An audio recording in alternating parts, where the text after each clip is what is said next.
इमरान भाई आपसे गुजारिश है, कौमी बार बार तिरंगे को गुजारिश लहराने है, की खातिर जा आप रहे लोग हैं। अपने जगह पे बैठे। ये एक ऐसा आप लम्हा अपनी है जगह पर बैठे रहेंगे।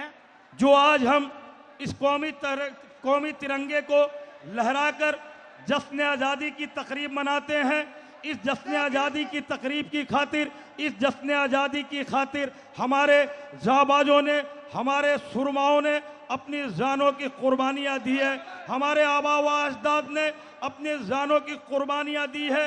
वहाँ पर जहाँ पर हिंदुस्तान में अंग्रेजों का जुल्म सितम बढ़ता जा रहा था, हमारा हिंदुस्तान गुलामी की जंजीरों में जकड़ा हुआ था और हमारे आबा व अजदाद ने, हमारे उन शोहदाओं ने अपनी जानें कुर्बान करके इस मुल्क को आज़ादी दिलाई।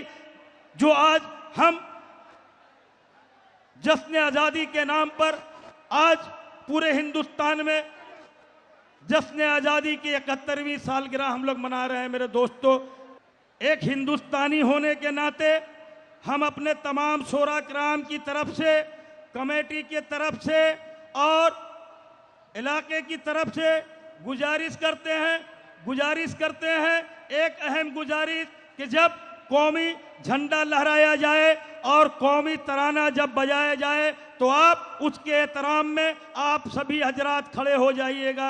इस बात को आप लोग जहन नशी कर लें कि हम अगर जश्न आज़ादी मनाते हैं तो हमें कौमी तराने का एहतराम करना भी लाजमी होता है। जब गाने की कौमी तराने की धुन बजे, आप तमामी हजरात से गुजारिश की जाती है कि उस वक्त आप तमाम लोग अपनी जगहों पर एहतराम से खड़े हो जाएं, ताकि हम इस बात के गवाह रह जाएं कि हमने जब कौमी तराना बजाया था तो हम टीटागढ़ के अवाम ने खड़ा होकर एहतरामन उस कौमी तराने को हमने सुना भी था।